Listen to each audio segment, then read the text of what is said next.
Good morning. Good morning. And we're not in Lechlade anymore.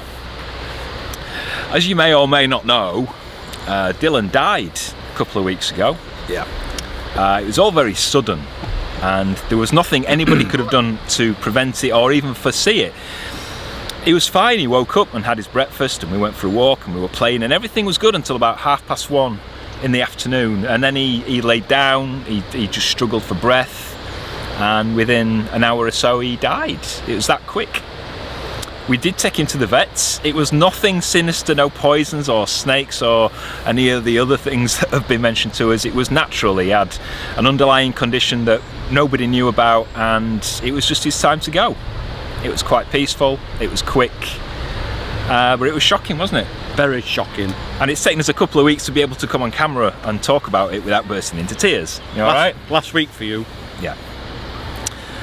But anyway, so we decided to take a few days out, well, a couple of weeks out from filming. It hasn't affected the vlogs because we were about 4 or 5 weeks in front anyway. Just means you're catching up. So he's just catching up. So we left Lechlade and we headed back downstream towards Oxford. Through Oxford, we were going to moor there, but it was very noisy. They were basically knocking a building down from the inside where we moored. It was we moored nice. up. We stayed an hour, didn't we? Yeah, it was like, no, come on. We carried on south, and we're now about 38 miles southeast of Lechlade in Abingdon. And it's lovely, isn't it? Beautiful. It is really nice. There's not a lot of places to moor between Oxford and Abingdon, but this is one of the first places, and it's absolutely beautiful. And there's tons of places to moor here.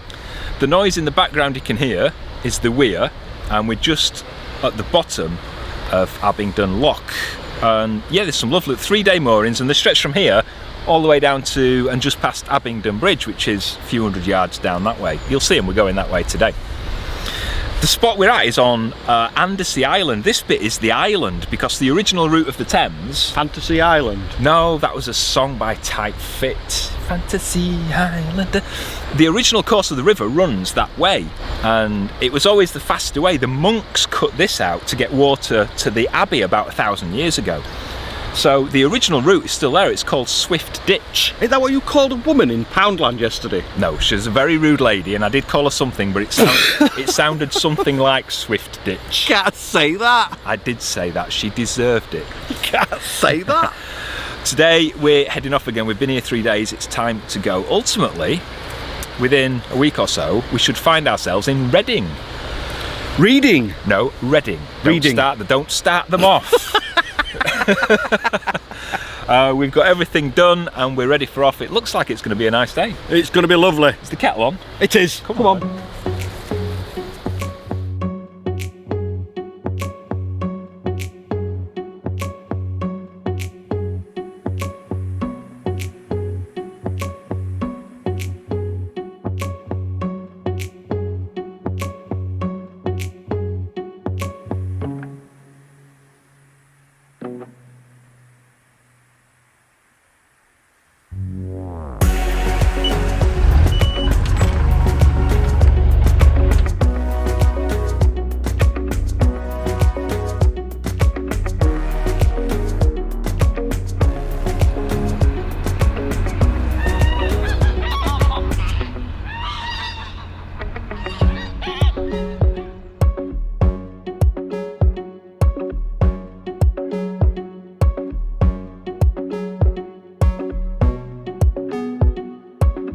It is a really nice town, isn't it? Yeah. And it's no surprise that the people of Abingdon claim that it's the prettiest town on the Thames. Very pretty. And that it's the oldest town in Britain.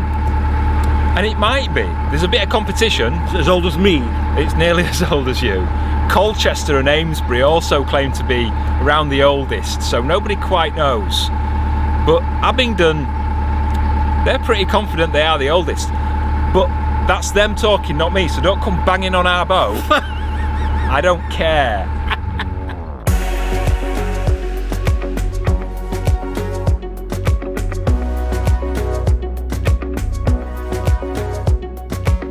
The Sales Northerners are a bit weird. In Abingdon, every time there's some special royal event like a royal wedding or a birth of a new royal, the town councillors get together and have a vote on whether there should be a bun throw-in. And if they vote in favour, all the councillors, no seriously, all the councillors dress up in all their ceremonial robes, climb up to the top of the county hall where the market is, and all the crowds gather in the market square, and the councillors throw thousands of currant buns down at the crowds. Why would you waste so many buns?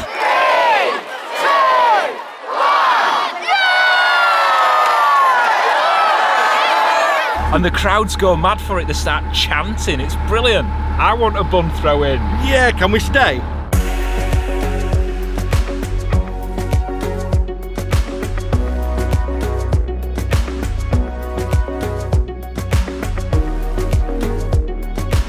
That's the River Och. It says erected by the Wilts and Berks Canal Company, but that's not the Wilts and Berks Canal. That used to be just here, where it says site of the original junction of the Wilts and Berks Canal with the River Thames. And Och, as in River Och, is Old English for salmon. Really? Yeah. I prefer a nice bit of battered cod meat. Don't you? With me scraps and me chips and me mushy peas. Yes. Julie back in Yorkshire, she knows how I like my cod battered. Oh. That'll make her laugh. So you're going over that way, come back. So that wasn't the canal. The canal was sited just a little bit, just a few yards further down, but that closed years and years ago, did the canal. It used to link the River Thames with the Kennet and Avon Canal. Oh. Saves us going all the way down to Reading and then right, if we go that way, which we might not. But there's a lot of work going on to restore the Wilts and Berks. I don't like calling it Wilts and Berks. It sounds, Wiltshire. Yeah, it's Wiltshire and Berkshire. Wilts and Berks sounds like, I don't know, some 1970s... Burke. Like Hall and Oates, doesn't it? Like the Hall and Oates Canal. Cheech and Chong. But they... Who? Cheech and Chong. Who are they? It's some comedy duo from America that did movies back in the 80s. Never heard of them. But we will see where they are hoping to reconnect the new, as in currently being restored Wilts and Berks Canal with the River Thames just a little bit further down here. It's called Jubilee Junction. Ooh.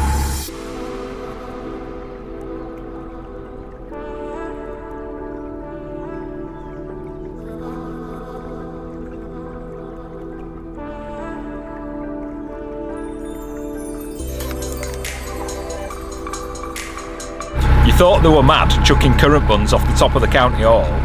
No, I think you're mad. I am mad. I've got a certificate to prove it and everything. A badge. A special badge. Thank you. But not only do they chuck buns at people, but the closest Saturday to the summer solstice, they have an election to elect the mock mayor of Och Street. That's a gobful. Well, yeah, Och Street. You saw the River Och. Well, Och Street used to be like the poorest area of Abingdon. All right. So they used to have a mock election and it was a real election, even though it says mock, a mock mayor. And they would represent the poor people, and the mock mayor would hold the actual mayor to account. That's a good idea. It is, isn't it? We should have that. Yeah. The mock mayor of Silver Fox. So they'd have this election, and then the winner, the mock mayor, gets carried on a load of flowers to the marketplace, and they do Morris dancing and stuff. I'd like that. If anybody can sort me out a bit of Morris dancing, wow, I'd look really good, wouldn't I? No? No. Okay.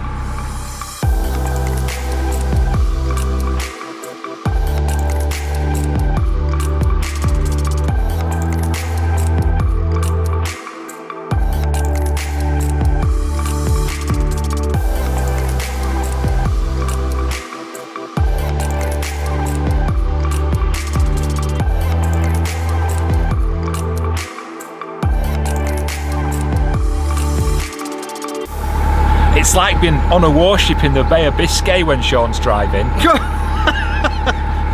No, it's not. Just on a little corner, and it's like... That just behind us was Jubilee Junction. Remember me talking about it earlier on? So the Wilts and Berks Canal, Wiltshire and Berkshire Canal, originally originated just in the centre, near the centre of Abingdon, next to the River Och. Remember, battered cod? Battered coddock. There you go. But because there's been so much development since they closed it in 1914, especially in Abingdon, when you look from above, you can actually see where the course of the canal used to go through Abingdon, and you can see that it's like streets and houses. Up above the streets and houses, rainbow flying high. Is it climbing or flying? Climbing. All right, got that one wrong, didn't I? So they can't run it from Abingdon anymore, so they've developed a new junction just down here outside Abingdon, about a mile away, and it's called Jubilee Junction. There's a couple of boats moored in there at the moment, and ultimately, hopefully, fingers crossed, maybe in my lifetime, I think you'll be well gone by then. That's where the new Wilton Berks Canal will come out.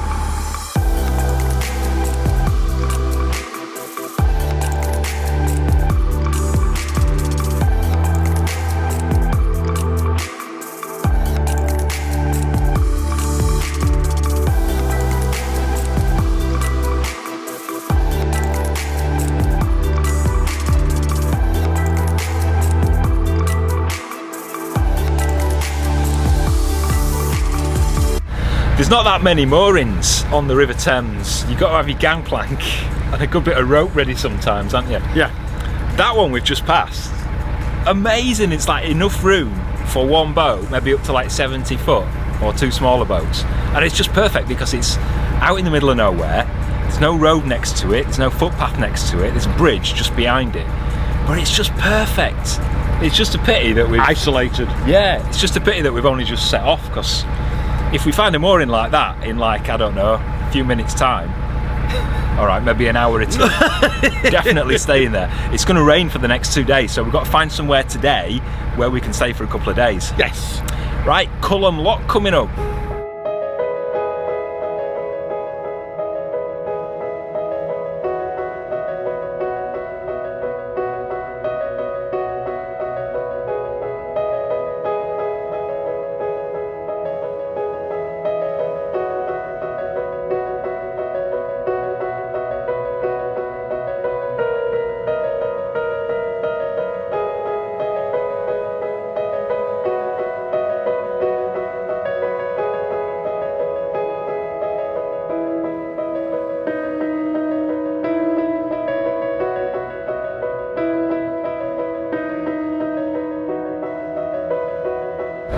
Weird without him.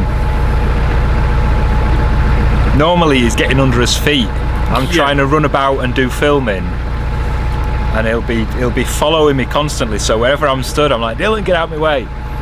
And it feels really bad when you think back, because you're kind of telling him off, and you feel bad for telling him off. But it was either him or me that was going in the river with the camera. But it's weird because we could learn a lot from Dillon, because it doesn't matter however much you told him off or shouted at him, and we didn't, we loved him, but like any dog, he misbehaves and you have to be firm and stern with him, and it didn't matter how many times you told him off or shouted, he still loved you unconditionally. Yeah. And he always lived for that particular moment. He embraced the present. He never worried about things that might not happen. And he was always pleased to see everybody, us. If we got off the boat for a minute, when we get back on the boat, he'd greet us as if he hasn't seen us for a year, didn't he? Yeah. He just loved everybody. I think we can all learn something from that, can't we?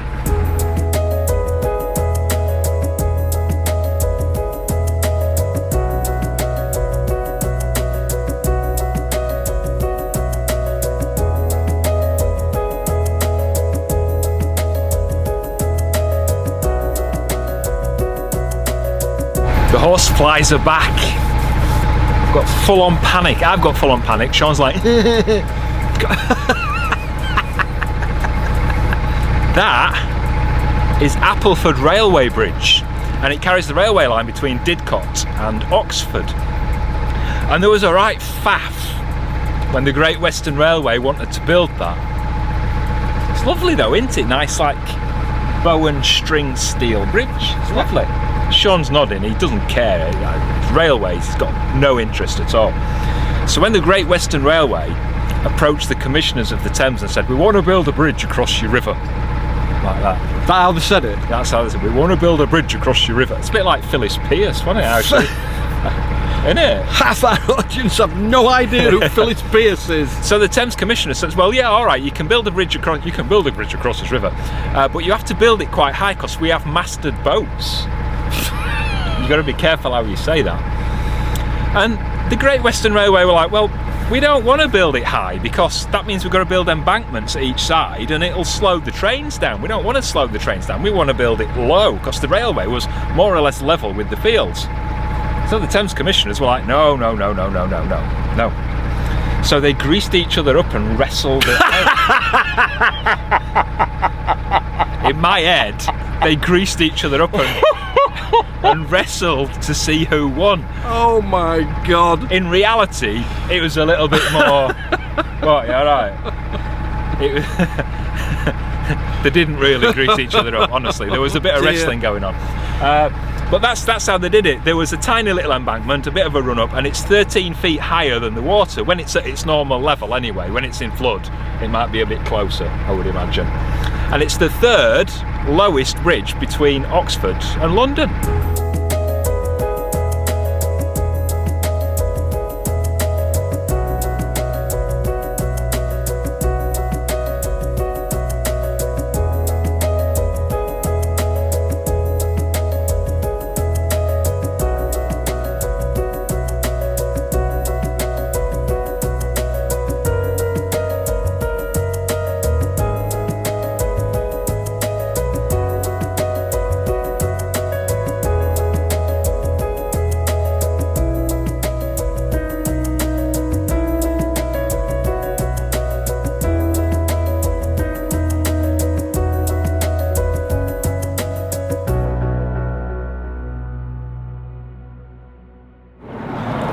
Helicopter! We've done for the day. Just behind you is Clifton Lock, which is where we stopped. And this is the lock landing. Well, it is and it isn't. It kind of stretches forward to the lock, but the back end of it, how many feet would you say? About 80 feet? Yeah. About 70 or 80 feet of it is a 24-hour mooring. Well, we think it is. Yeah. It says on the book that it's a mooring, so we've stopped here because it's going to rain for the next 2 days. And we want somewhere to kind of stay. We don't want to... We're fair weather cruisers, as you know, so we're not moving in the rain. We hate doing it in the rain. But we've got here. We wanted to stop here, but we've got here, and there's a sign that says 24-hour mooring only, and that there's a fee payable, and we have to go and see the lock keeper. But he's not there. But the lock keeper's not there. The self-service signs are on. So we've been on the Environment Agency website. It doesn't mention Clifton Lock. It mentions all the locks at either side. And it says for them all that they're 24 hours and no return within 24 hours. But that's not true because at Abingdon, which it says is a 24-hour lock, it's 3 days. It's a 3-day mooring, and there's a sign next to it saying 3 day. So confused.com. I'm trying to balance on a bollard. And the water's moving because people are using the lock. It's exciting, isn't it? It just never stops. It just never stops. It's brilliant. It's bizarre, this one. So Environment Agency, please sort out your either your website or your signage or something, because we're confused, but we're not going anywhere anyway, are we? Tell you what I do love, the water points. If you've not been on the Thames, what? Are they that exciting? That's like some sort of crackerjack, innit? Yeah. Yeah, yay. The water points are just like, wow, aren't they? Fast, because they're not like quite like fireman's hoses. What? Fireman's hose. Yeah, but they're not like our little hoses. They're like thicker hoses, and the water pressure's really good. So whereas in Marple it took us 1 hour and 25 minutes to fill our water tank, here it took us 10 minutes. 8. What? It took 8 minutes, and that was from empty, and that's not the most powerful, was it? No. There was one. Where was the other one? It was just before Lechlade. I don't know, but I got drenched. Near Lady Milk Lechlade, and I have never seen it spurt out so fast. Honestly, what it filled the tank in like 5 minutes. What? Yeah, right. Can't say that. Come on, let's tie this up because there's a narrowboat coming. If you've enjoyed the vlog, please subscribe to the channel, give the video a like, a big thumbs up, and hit the notifications icon. YouTube will let you know every time we release a new vlog. Yay! Come on, let's get something to eat. Bye bye. More sweets, more sweets. Ta-da! More sweets.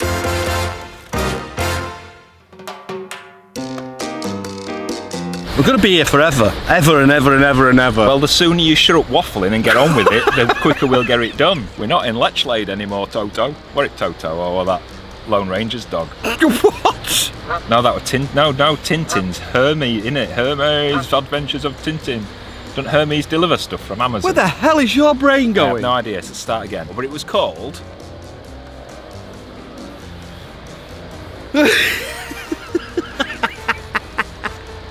He don't know. It's so clever. I've forgotten what I'm saying.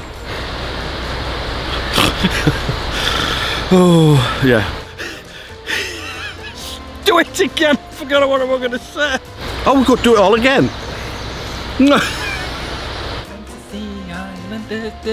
I got the right key that time. Blah, blah, blah, blah, blah, blah, blah. Clifton Lock, named after Bernie Clifton. No, he's not. Is it not? Who invented the suspension bridge? What? Full of useless information, and most of it's wrong too, actually.